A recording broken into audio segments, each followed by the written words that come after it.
1,M. Lumayan nih. Waktu itu di tahun 2017 mau ke 2018 uang segitu cukup banyak kan, Mang.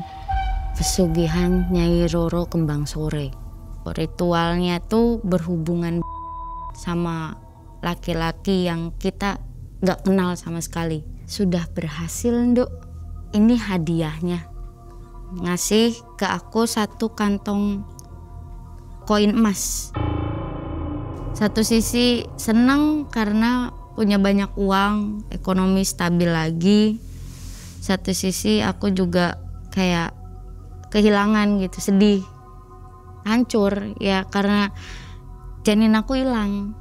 Aku sambil lihat kantong plastik tuh kayak, duh, maafin mama ya nak. Maaf, mamanya harus sambil jalan pintas. Depresi, pasti. Tapi satu sisi juga aku senang karena ekonomi aku stabil lagi gitu. Uang dibawa ya? Uang dibawa. Dan mama tahu di ransel. Di ransel. Mama taunya itu baju, pure baju. Karena kan aku selain bawa ransel bawa tote bag juga. Gitu. Jadi di ransel aku tuh isinya uang sama janin aku. Di Gunung Bolo yang diselimuti kabut malam, sempat orang hilang akal mencari jalan hitam. Memanggil Nyai Roro Kembang Sore yang dipuja dengan menumbalkan nyawa yang tak berdosa. Sebuah acara vulgar menjadi syarat dalam ritual demi aliran harta yang mengalir tak masuk akal. Praktik ritual sesat dan mengerikan ini dilakukan oleh Teh Tata.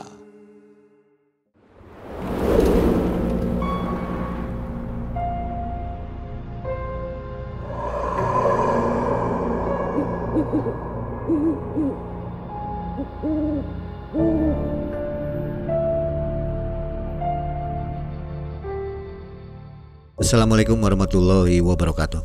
Waalaikumsalam warahmatullahi. Halo Sobat Malam Mencekam, senang sekali hari ini akhirnya kita bisa ketemu lagi ya. Dan Sobat sudah tim siapkan seorang narasumber, seorang cewek kali ini ya. Dia adalah Teh Tata dan beliau adalah seorang penyiar radio. Kita kenalan dulu dengan penyiar radio. Barangkali bisa request lagu ya. Teh Tata, apa kabar? Baik, alhamdulillah Mang. Bener ya penyiar radio? Benar. Dulunya atau sekarang? Sekarang juga masih. Masih? Ya, cuman beda kota aja. Biasanya penyiar deket-deketnya ke MC juga ya? Betul. Bener ya? Betul. Pengalaman jadi penyiar radio berapa tahun Teh? Kalau penyiar radio sebenarnya dari SMP. Dari SMP? SMP 2008. Udah kerja atau nyoba-nyoba aja? Itu waktu SMP enggak. Kayak ngisi waktu luang aja. Hobi-hobi aja gitu ya? Hobi aja. Oke, dan kali ini Teh Tata punya pengalaman yang sangat menyeramkan ini ya. Pernah melakukan pesugihan. Iya. Makanya harus pakai masker katanya. Betul. Nggak mau dilihat wajahnya. Ada yang dirahasiakan ya. Betul. Teh Tata sekarang aktivitasnya apa? Untuk sekarang lebih ke siaran off air juga. Siaran ya ada di radio. Siaran off air tuh gimana Teh? Siaran sama job-job off air juga maksudnya. Oh, kirain siaran off air yang dengernya se-RT aja ya. Intercom itu mah. Teh, mau nanya nih. Pernah melakukan pesugihan dan pernah menjadi kaya ya? Kaya instan. Kaya instan. Seperti apa sih jadi orang kaya pesugihan tuh? Boleh tahu nggak? Boleh. Sebenarnya rasanya lebih ke kaget ya. Kaget sama bingung. Kalau biasanya kita kan harus kerja keras untuk mendapatkan uang yang banyak. Untuk kali ini kita melakukan pesugihan itu dapat uangnya instan dan banyak banget. Kita nggak perlu ngapa-ngapain tapi harus melakukan tindakan yang cukup ekstrim. Itu sebenarnya lebih ke bingung ngabisinnya. Bingung ngabisin ya? Bingung ngabisinnya. Kayak nggak ada artinya gitu ya? Iya, uang 100-500 tuh kayak ya buat kita receh gitu. Ibaratnya bandingan 100.000 itu sejuta gitu ya. Iya. Jadi sejuta tuh kayak 100.000 gitu ya. Iya, begitu. Gampang banget ya. Gampang buangnya karena kita dapetinnya kan instan. Oke sobat, jadi dari kisah itu kita bisa ambil kesimpulan ya. Jangan diikutin maksudnya begitu ya. Baik, siapkan cemilannya, rokoknya untuk menyaksikan kisah dari Teh Tata. Malam mencekam. Semakin malam semakin mencekam. Ini dia Teh Tata.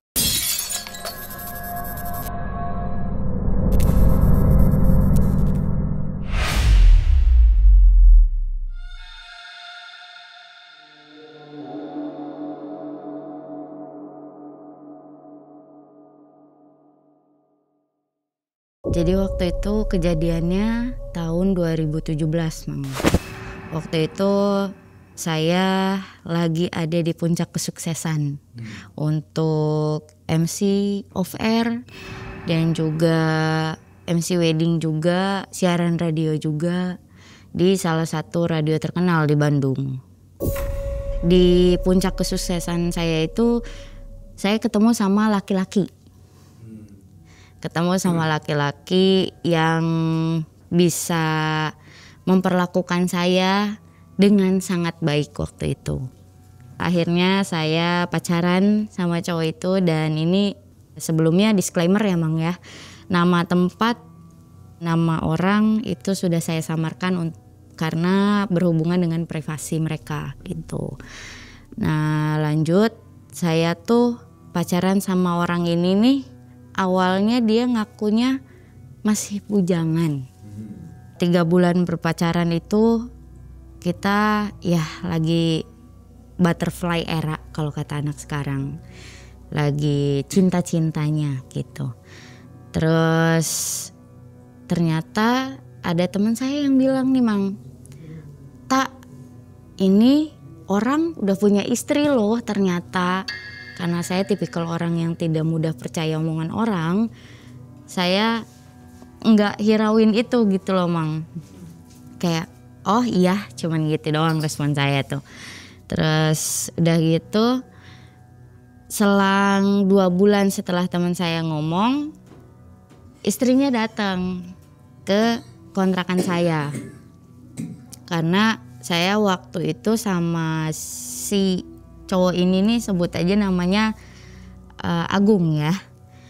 Nah sama si Agung ini nih saya tinggal bareng sama Agung. Ternyata istrinya datang itu untuk cari si Agung. Istrinya datang awalnya tanya baik-baik sama saya. Nama istrinya tuh sebut aja Melati lah. Kata si Melati, kamu tahu nggak si Agung udah punya istri?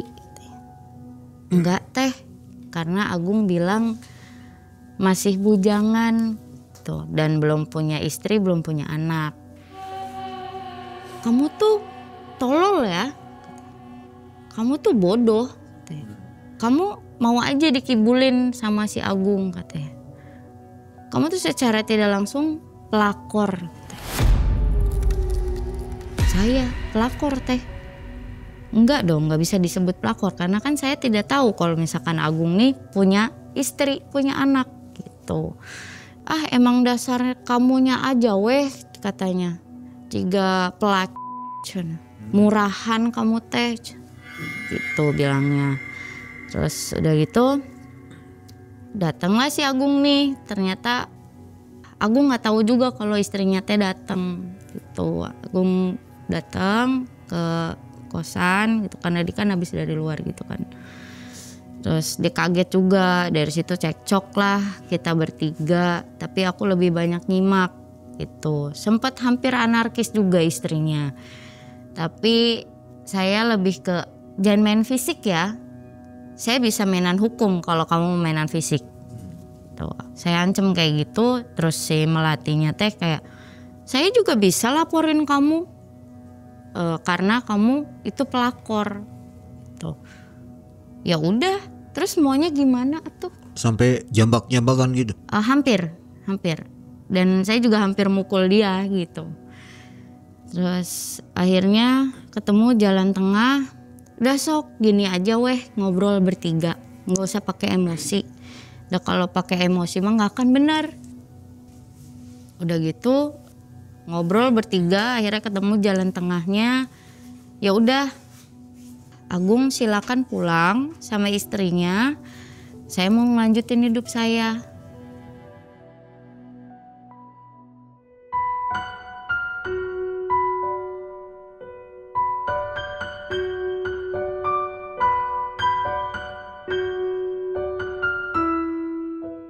Nah udah gitu selang 3 hari saya teh agak curiga karena telat head waktu itu. Telat head, kok aku belum head ya, harusnya tanggal sekian. Karena kan aku emang perhatiin banget gitu. Itu pacaran berapa tahun? Itu nggak sampai tahunan Mang, itu baru 5-6 bulan. Oh ekspres ya? Iya. Terus udah gitu saya ingat saya belum head. Akhirnya saya beli test pack. Itu tuh setelah Agung pergi. Setelah Agung memutuskan untuk yaudah kita udahan sampai sini gitu. Akhirnya saya cek, ternyata saya positif hamil waktu itu.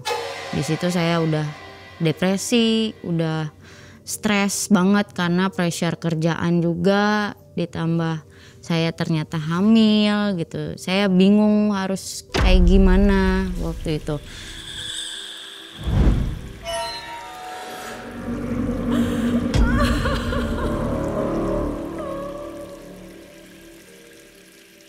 Akhirnya saya cerita ke saudara saya yang di Tulungagung. Sebut aja namanya Mas Gilang. Cerita sama Mas Gilang, Mas, aku mau cerita waktu itu. Cerita gimana, Nduk? Ciri khas orang Jawa panggil anak perempuan kan itu ya. Cerita apa, Nduk? Akhirnya saya ceritalah dari A sampai Z. Terus Mas Gilang bilang, ya udah Nduk, kamu sabar dulu ya. Ya Mas, nanti kalau misalkan memang aku sudah tidak kuat di sini, aku mau pulang ke Tulungagung, ke rumah Bude. Aku bilang gitu. Ya udah Nduk, sabar dulu. Ya Mas, aku bilang gitu. Nah seminggu setelah cerita sama Mas Gilang, aku akhirnya diberhentiin sama radio. Karena ternyata ada omongan yang kurang baik dari si Agung ini ke teman-teman di radio. Bahkan sampai ke owner. Tembus ke owner, akhirnya owner, manajemen memutuskan untuk memberhentikan. Tuh. Dan job-job off air juga pelan-pelan makin hilang gitu. Selang sebulan makin stres dong, udah lagi hamil kan. Lagi hamil, job gak ada, kerjaan juga gak ada. Akhirnya aku mutusin buat pulang ke Tulungagung gitu. Aku bilang ke Mas Gilang, aku telepon, Mas aku mau pulang ya. Iya Nduk, kenapa? Apa makin runyam masalahnya atau makin ribet? Iya Mas, akhirnya aku cerita kalau misalkan aku jobnya udah mulai nggak ada, terus kayak diberhentiin juga dari radio. Ya udah Nduk, kamu pulang. Kapan kamu mau pulang? Sekarang atau lusa? Besok paling Mas, aku bilang itu kan. Setelah aku pesen tiket, besoknya aku berangkat ke Tulungagung. Akhirnya ketemu sama Mas Gilang di stasiun, dijemput sampai ke rumah Bude. Aku istirahat sebentar, malamnya aku cerita di teras sama Mas Gilang. Mas Gilang tanya gimana sih Nduk kronologinya. Akhirnya aku ceritain, ya aku tuh ketemu sama cowok bla bla bla gitu. Terus akhirnya ternyata si cowok ini ngehasut orang-orang radio, bilang kalau misalkan aku tuh cewek nggak benar apa segala macam, ngerebut saya katanya dari istri saya, ngerayu saya, bilang kayak gitu. Takutnya bikin nama radio jelek apa segala macam, kan gak baik juga buat radio. Terus akhirnya diberhentiin lah dari situ. Karena dia kenal juga sama teman-teman IO, teman-teman wedding, dia juga ngehasut mereka. Ngehasut mereka dan akhirnya ya udah gak ada sama sekali. Dan pernah sampai titik di 0 rupiah gitu. Aku cerita ke Mas Gilang kayak gitu. Terus Mas Gilang tanya, terus kamu maunya gimana, Dok? Udah ada kejadian kayak gini ditambah kamu hamil, mamahmu tahu nggak? Katanya, enggak Mas. Aku bingung mau cerita ke mama kayak gimana. Aku kesini juga nggak cerita ke mama. Aku nggak cerita aku nggak ada kerjaan, aku nggak ada uang. Terus kata Mas Gilang, kamu maunya kayak gimana? Aku mau kaya lagi Mas. Karena aku juga tulang punggung keluarga. Ya udah, nanti Mas cari jalan keluarnya. Aku di Tulungagung tuh cukup lama, hampir 2 minggu. 2 minggu yang benar-benar niatnya buat tenangin pikiran, cari solusi juga kan. Terus akhirnya selang 3 hari aku cerita sama Mas Gilang bilang, ada jalan keluarnya.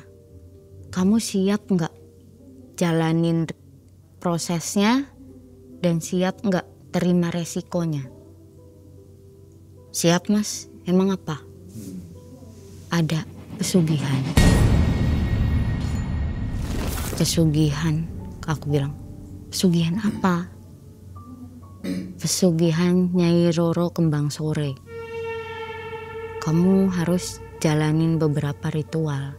Nanti kita konsultasi dulu ya ke kuncennya. Oke Mas.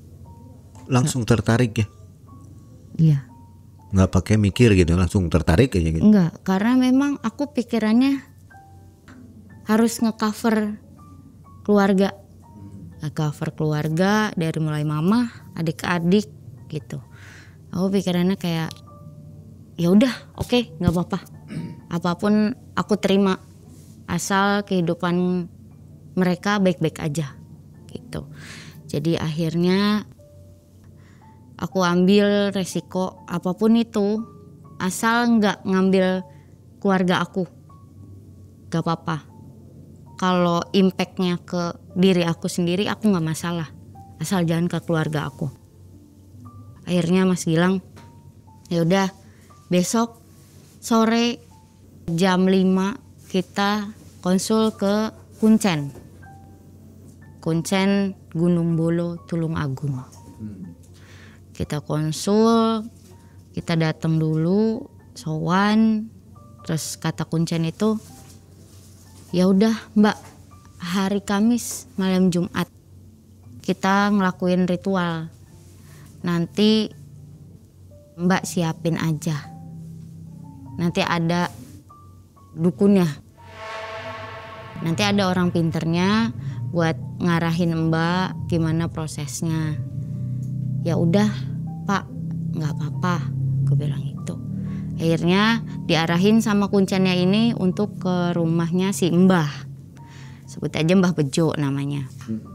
Nah, udah ke Mbah Bejo ini, Mbah Bejo bilang, "Dek, siap ya resikonya?" "Ya Mbah. Ini persyaratannya kamu harus nyiapin beberapa sesajen. Itu sekul wangi dan sekul anget." Waktu itu sekul wangi itu kayak wewangian gitu loh Mang. Wewangian, dupa, apa segala macam kembang. Terus kayak sekul anget kayak bakakak, nasi, kayak gitu-gitu. Udah siapin itu si mbahnya, aku ngasih ke mbahnya, "Nih Mbah buat sajennya," aku bilang. Berapa itu nilainya? Itu sekitar 350-an.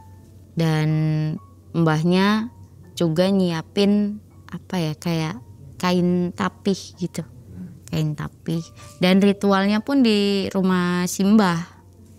Itu ritualnya tuh berhubungan sama laki-laki yang kita nggak kenal sama sekali, bahkan namanya sekalipun kita nggak kenal, nggak tahu namanya.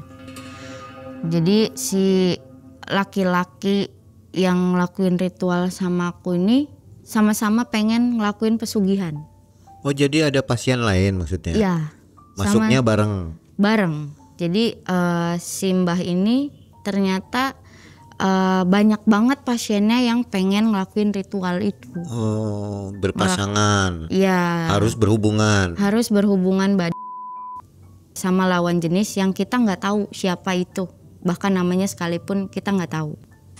Akhirnya kita ngelakuin ritual itu di depan si Mbah sambil mbahnya baca-baca mantra segala macem kayak gitu. Gak lama ada kayak suara gamelan Jawa. Ada suara gamelan Jawa. Terus si mbahnya bilang nanti ngelakuin ritualnya di depan Nyai juga ya. Jadi si Nyainya nih harus ngeliat juga gitu. Harus ngeliat juga karena kalau misalkan lolos berhasil ya udah kamu dapat hadiahnya gitu. Udah gitu habis ritual baca mantra, suara gamelan, Nyainya datang. Awalnya di jendela tuh kayak ada siluet ular. Siluet ular kayak kalau digambarin kayak yang di film zaman dulu, ularnya tuh gede. Ya, begitu. Hitam warnanya.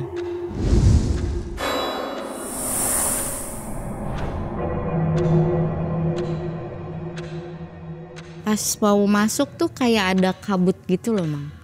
Kayak apa ya? Kayak asap bau bakaran gitu. Itu masuk terus berubah wujudnya jadi Nyai. Jadi pakai kemben, terus ada aksen gold di sininya. Pakai selendangnya juga emas, tapi bawahnya hijau terang. Di sininya ada gelang 2. Terus di jidatnya tuh ada permata kayak warna merah di jidat sininya. Terus ada kayak mahkota juga, dia pakai mahkota. Kayak film-film kolosal zaman dulu gitu. Tapi ininya manusia biasa ya? Manusia, udah berbentuk manusia, pure cantik, putih gitu.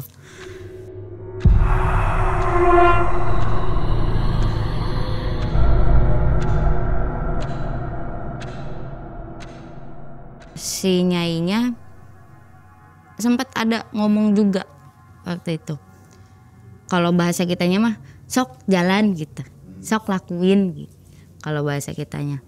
Terus udah akhirnya kita ngelakuin ritual sama laki-laki itu, berhubungan badan di depan Simbah Bejo sama Nyainya. Jadi bukan cuman kita berdua hubungan terus kayak udah kelar gitu, enggak. Jadi ada Nyainya. Jadi si Nyainya tuh apa ya, berdiri tapi di sampingnya kayak ada dayang-dayang gitu. Itu harus sampai klimaks? Enggak juga, asal udah laki-lakinya klimaks udah kelar.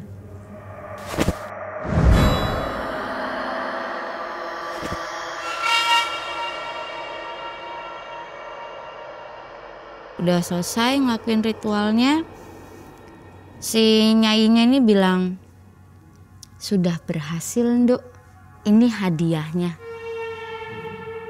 Ngasih ke aku 1 kantong koin emas yang zaman dulu yang ada serutannya, Mang. Tahu kan yang ada seret gitu, bisa dibuka gitu. Terus kepingan semua ya?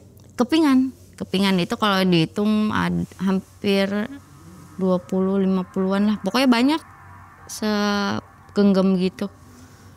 Terus udah gitu si Nyai itu nggak ngasih cuman ke aku, tapi ke laki-lakinya juga. Sambil bilang, nih hadiahmu, dengan logat Jawanya. Udah gitu aku ya bersih-bersih lah istilahnya, bersih-bersih. Udah gitu beresin semuanya, Mbah Bejo ini bilang, "Dok, sudah berhasil ya. Sehabis dari sini kamu langsung pulang kembali ke asalmu. Jangan mampir kemanapun. Sebelum kaki kamu sampai di tujuan, jangan sampai kakimu nempel di tempat lain." Jadi kayak misal kita naik kereta, ya udah jangan, kalau transit jangan turun kitanya sebelum nyampe tempat tujuan. Dan akhirnya aku mutusin buat pulang ke Cirebon. Aku pulang ke rumah orang tua. Aku pulang ke orang tua karena kalau untuk pulang ke Bandung itu rumah temen aku gitu. Jadi aku tuh numpang, Mang. Karena udah drop, gak ada uang sama sekali buat bayar kontrakan sekalipun gak ada gitu. Jadi akhirnya ada temen aku yang baik hati nyiapin tempat buat aku. Udah, kamu tinggal di sini dulu aja sementara. Temen aku bilang gitu. Iya, aku bilang.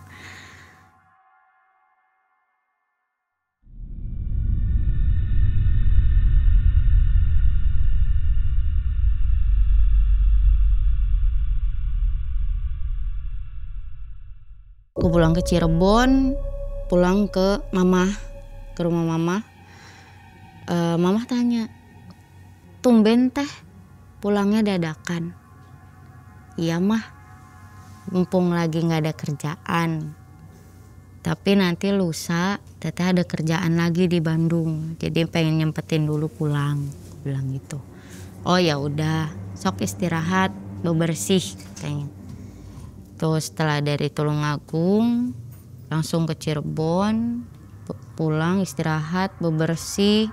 Nah, aku taruh koin emasnya ini di lemari, Mang.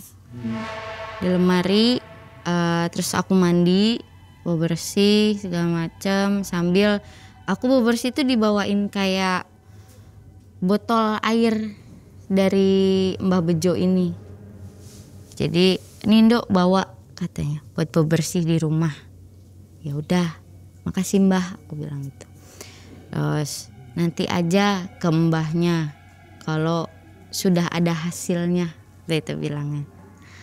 Sudah gitu aku bebersih apa segala macam. Oh iya, aku lupa jelasin juga, waktu itu persyaratan dari si mbahnya itu nanti tukeran sama janin. Tukeran sama janin. Jadi setiap aku punya anak itu bisa keguguran. Disetujui sama teteh? Iya, karena kan aku pikirnya ya udah nggak ada cara lain. Demi baliknya stabil ekonomi, ya udah deh nggak apa-apa. Akhirnya pas di rumah aku mandi, itu janin tuh keluar. Janin tuh keluar. Blooding gitu, berdarah maksudnya? Iya, kayak keguguran? Iya, kayak keguguran aja, kayak kita lagi mandi tiba-tiba kayak brel gitu aja. Dan gak ada ngerasa sakit atau apa, emang pure kayak orang head aja gitu rasanya. Tapi belum berbentukan ya? Itu waktu itu udah, karena memasuki 3 bulan. Otomatis kan sudah bernyawa ya. Jadi bentuknya tuh masih kecil banget, masih segede baso. Itu bro. Berikut keluar. Darah banyak. Terus akhirnya kan aku bilang ke mama, "Mah, minta tolong beliin pembalut." "Kamu head teh?" "Iya." Bilang gitu kan. Akhirnya dibeliin lah pembalut sama mama. Aku tuh nunggu di kamar mandi tuh sambil darah keluar weh. Emang rada lemes gitu karena ya orang keguguran kan darahnya banyak ya emang ya. Terus itu embrionya atau janinnya dibuang kemana? Aku plastikin. Pertama aku bungkus dulu pakai kaos aku yang warna putih. Terus aku masukin ke kantong plastik warna hitam. Dibuang kemana? Enggak dibuang. Aku bawa ke Bandung. Udah gitu aku bersih apa segala macam. Aku kelar mandi, buka lemari karena niatnya mau ambil baju kan. Dan ternyata si koin emasnya ini berubah jadi uang. bukan uang gepokan tapi masih selembaran di lemari tuh. Acak-acakan. Acak-acakan. Aku buka pintu lemari tuh uangnya jatuh. Uangnya pada jatuh. Banyak ya? Banyak. Nah itu kan udah berantakan nih di bawah nih. Aku tuh sambil ngitung tuh ada kayaknya 1,5 M. 100 ribuan? 100.000, 50.000 campur.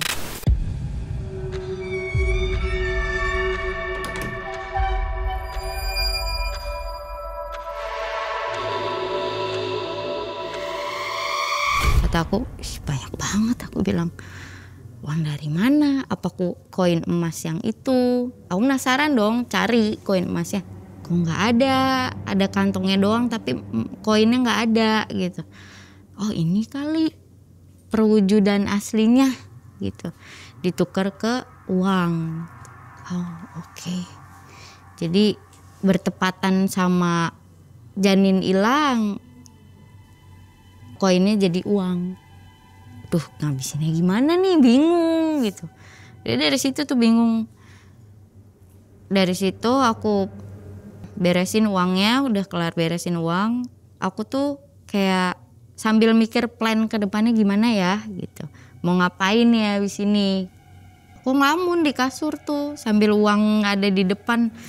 Buat apa ya, beli rumah, beli mobil, beli motor.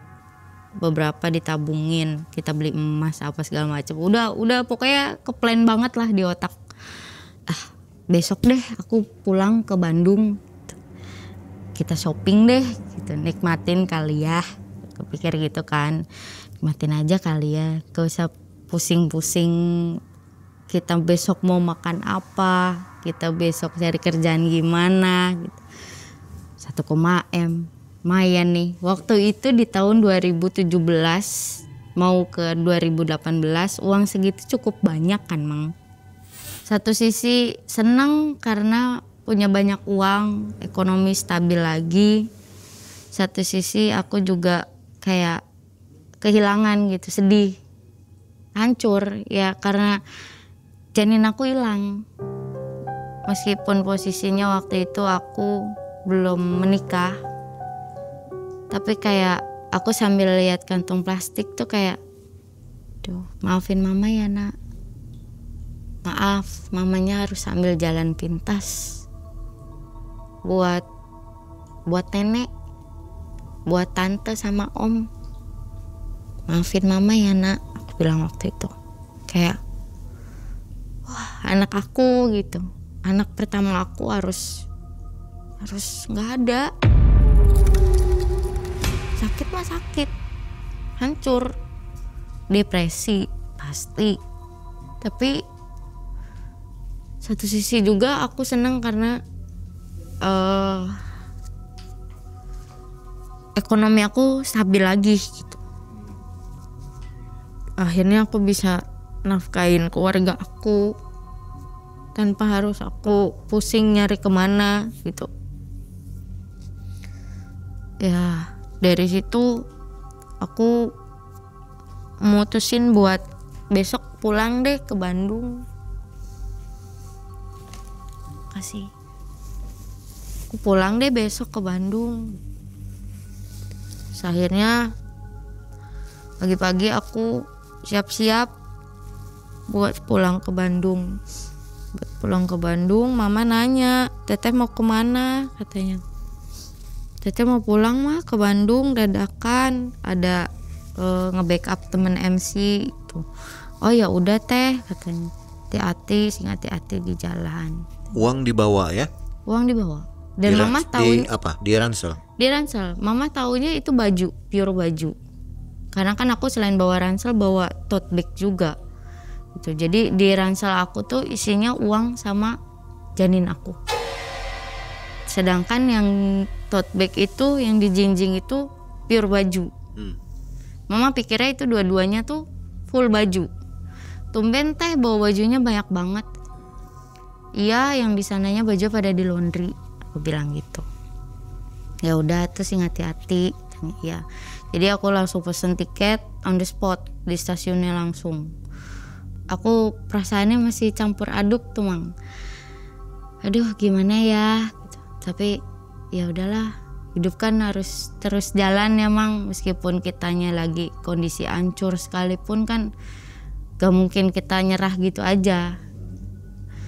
Terus ya udah akhirnya berangkat di kereta. Di kereta tuh aku sambil mikir ini plannya gimana ya gitu. Terus akhirnya pikir sambil di jalan, aku sambil telepon temen aku namanya si Caca.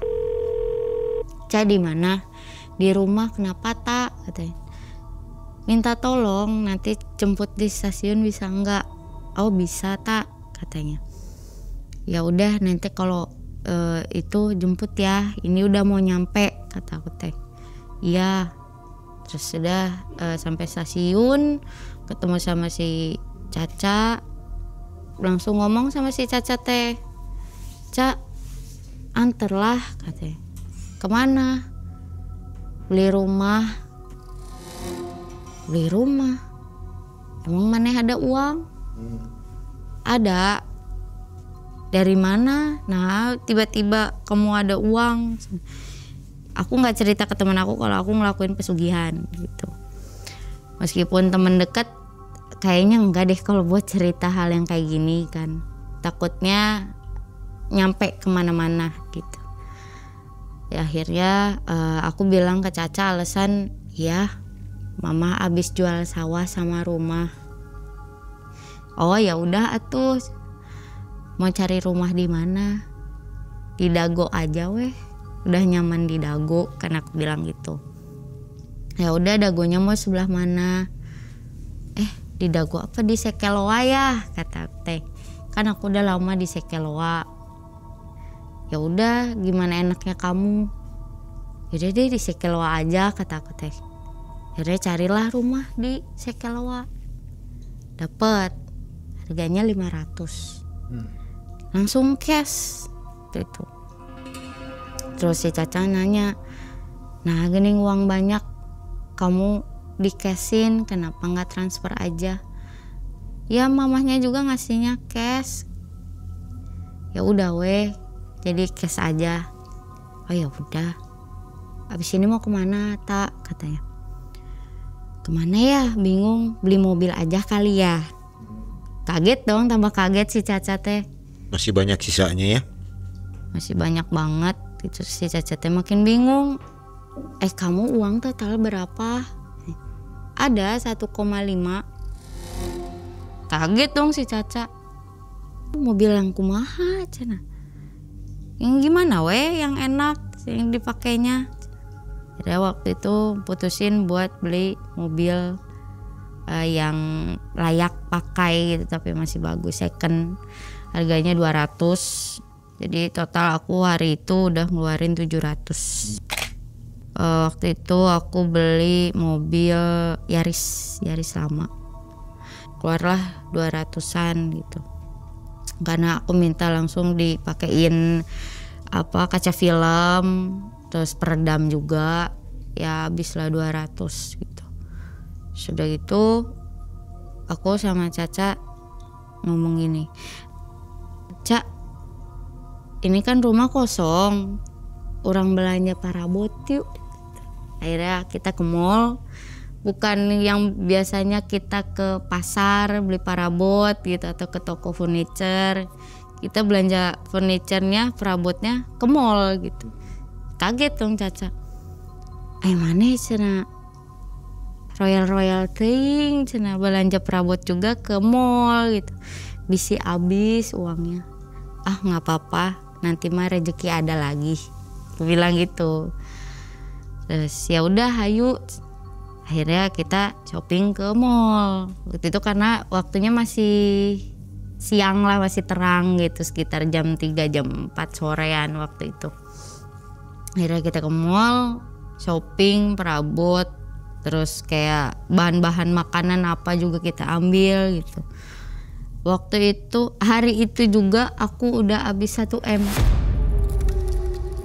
Karena belanja ini itu gitu kan, gak kerasa kalau perabot atau furniture gitu kan agak pricey ya. Terus sudah gitu kita balik ke rumah baru aku gitu. Terus Cacatnya bilang, ini siapa yang mau beresin? Katanya, udah weh asal gelar kasur aja dulu weh, beberes mah nanti gampang besok lagi. Aku bilang gitu. Oke ya udah katanya. Akhirnya si Cacatnya nginepnya jadi di rumah aku sambil ngobrol apa beberes yang kecil-kecil dulu.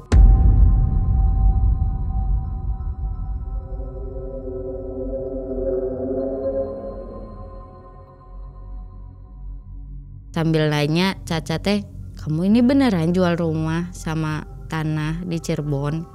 Iya, aku bilang. Asa banyak banget. Ada gimana? Ada yang jual mama? Udah lama. Udah lama mau ngejual rumah sama tanah. Katanya. Jadi baru kemarin laku, makanya kenapa aku pulang? Aku bilang gitu kan. Oh iya tuh katanya. Udah gitu besoknya aku minta tolong orang yang biasa aku minta tolong buat bersih-bersih, Mbak minta tolong bersihin rumah, rapihin karena aku baru beli perabot. Aku bilang gitu. Oh ya udah teh katanya, nanti ke rumah karena emang kan lokasinya agak jauh juga kan ke tempat aku teh. Udah gitu aku ngasih tahu ke Mbak nanti kalau misalnya udah selesai kabarin aku. Oh iya teh, aku mau keluar dulu Mbak. Iya teh katanya. Terus udah gitu aku keluar sama si Caca, minta antar si Caca, minta temenin buat ke radio yang lama. Buat ke radio yang lama buat klarifikasi. Tempat kerja maksudnya? Iya, tempat kerja aku sebelumnya buat klarifikasi soal gosip-gosip itu gitu kan. Gini loh cerita yang sebenarnya aku ceritain kan dari awal. Nah setelah itu orang-orang radio teh kayak masa sih tak katanya. Ya udah deh, AA kenal sama aku teh udah berapa lama kata teh. Masa lebih percaya orang baru daripada orang lama?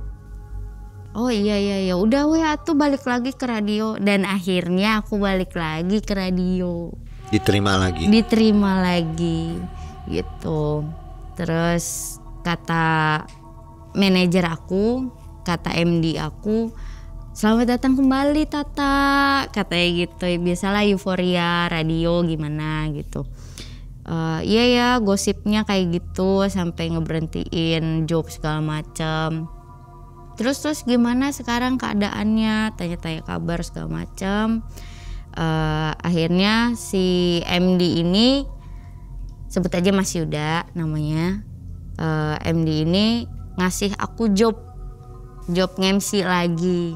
Nah akhirnya dari situ tuh mulai kerjaan balik lagi, tempat aku kerja aku bisa balik lagi, semuanya pelan-pelan balik lagi seperti semula gitu. Dan di situ aku happy banget. Ya Allah terima kasih gitu, meskipun satu sisi aku ngelakuin hal salah gitu yang gak bener, istilahnya syirik lah, perbuatan syirik gitu. Terus kayak akhirnya aku mikir iya ya seharusnya dari awal aku belajar buat klarifikasi, membenarkan cerita yang salah gitu. Bukannya aku bikin perjanjian terus sampai ngorbanin aku gitu. Kayak ya udahlah, kagok gitu. Dan tiba-tiba lagi euforia di radio, aku dapet telepon dari Mas Gilang. Dek, jangan lupa ya setiap Jumat Pon kamu kesini. Itu sudah berjalan berapa lama? Itu belum sebulan. Jadi Mas Gilang tuh telepon untuk mengingatkan, Dok jangan lupa setiap Jumat Pon kamu harus balik ke Tulung Agung buat ngelakuin ritual. Dan ritualnya itu makan kambing mentah di makam Nyai. Berarti sebulan sekali dong ya? Sebulan sekali itu aku harus ngelakuin itu. Dan Dan itu baru sekitar 2 minggu berarti. Setelah ritual yang berhubungan badan itu 2 minggu kemudiannya Mas Gilang telepon. Terus aku lagi euforia di radio lah, celebrate aku balik lagi. Nah setelah itu jangan lupa ya, kata Mas Gilang tuh pas ditelepon, kamu bawa sekul wangi sama sekul anget seperti di awal. Nanti di makam sama Mbah Bejo disiapin kambing. Jangan lupa setiap Jumat Pon. Iya mas, aku lagi di radio dulu, nanti aku lanjut telepon ya. Nanti aku telepon balik. Oh ya udah Nduk, gak apa-apa. Terus akhirnya udah lagi euforia itu, aku tiba-tiba diem. Lihat tanggalan kalender Jawa. Oke, berarti masih ada 2 minggu lagi buat ngelakuin ritual. Dan 2 minggu itu tuh aku lagi di radio tuh aku ngomong dulu ke MD, nanti 2 minggu kemudian 2 minggu ke depan aku izin ya, hari Kamis aku bilang, hari Kamis aku izin mau ke rumah saudara di Tulungagung. Oh ya udah nggak apa-apa tak, katanya. Akhirnya udahlah tuh aku ngejalanin rutinitas seperti biasa, seperti sebelumnya. Setelah itu aku mulai dekat sama MD aku, musik director di radio. Dekat, akrab, mulai ya jatuh cinta lah gitu. Berbunga ya? Berbunga gitu. Tapi aku masih tahan karena aku masih banyak pikiran kerjaan nih. Nanti dulu lah kalau ngomongin ke sana gitu. Satu sisi juga aku deket juga sama laki-laki namanya Rama. Rama ini apa ya, bisa dibilang saking deketnya udah tinggal pacaran aja nih gitu. Tinggal pacaran aja gitu sama Rama. Dan si Ayuda pun tahu gitu. Si Ayuda pun tahu, MD aku pun tahu aku deket sama si Rama. Karena sama-sama MC nih, cuman bedanya dia lebih ke MC off air. Dia nggak ada siaran radio atau apapun gitu. Nah udah gitu sama si Rama nih pacaran nih gitu. Jadi berjalan 2? Enggak. Pacarannya? Satu. Tapi kalau sama si Ayuda ini masih deket aja gitu. Masih akrab gitu. Kalau sama si Rama ini udah sampai ke pacaran nih, udah pacaran kan waktu itu posisinya. Udah pacaran. Nah sama si Rama ini aku lebih nikmatin uang hasil pesugihan itu. Jadi kayak foya-foya.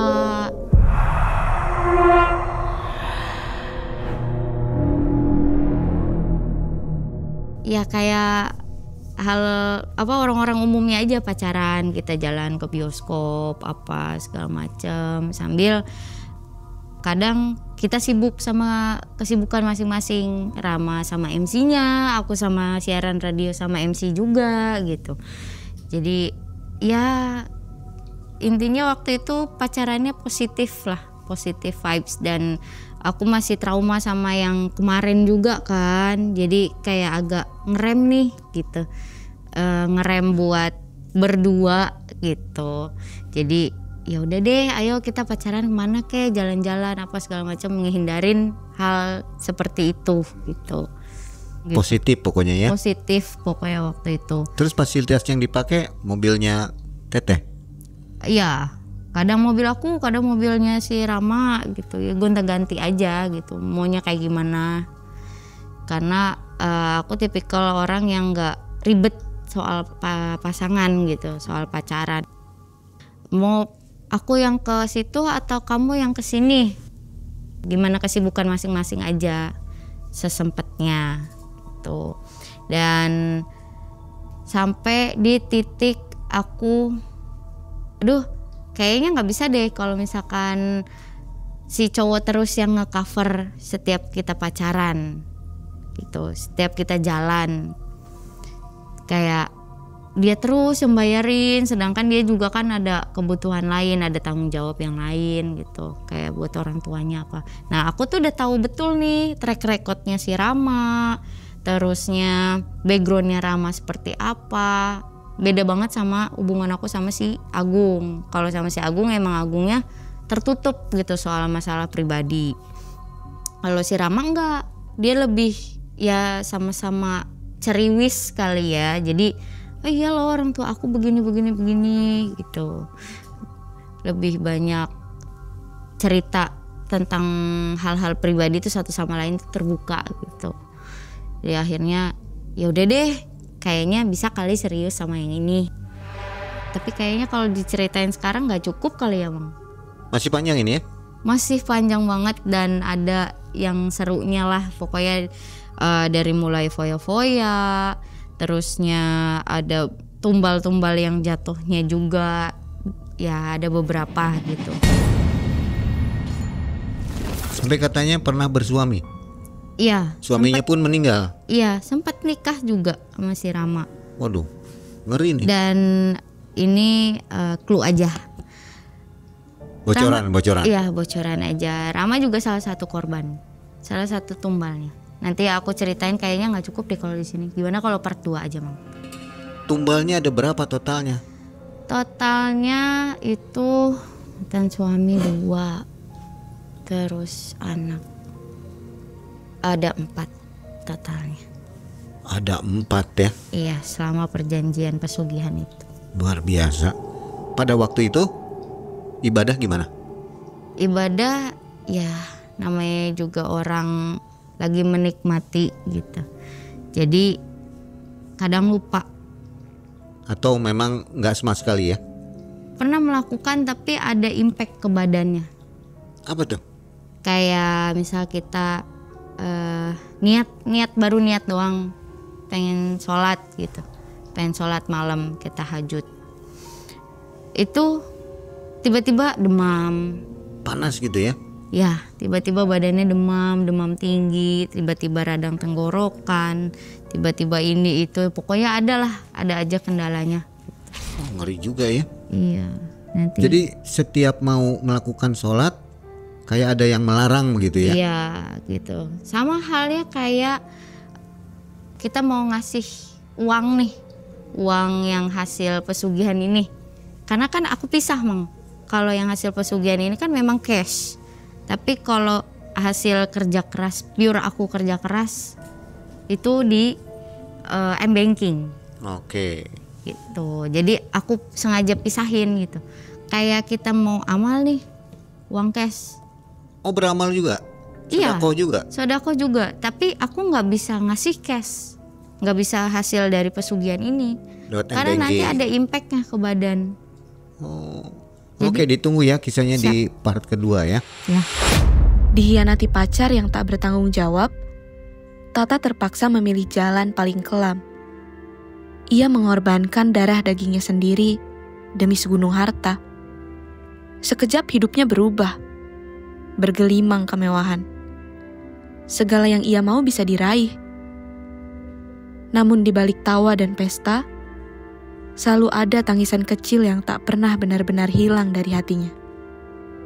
Info untuk sobat semua yang belum mencet tombol gabung dan belum masuk ke member area, silakan jalan-jalan di situ untuk nonton kisah-kisah yang tidak ada di video regular ya. Karena di sana ada kisah mistis yang tidak bisa ditampilkan di sini. Oke, mudah-mudahan sobat suka dengan fitur tambahan dari Malam Cekam.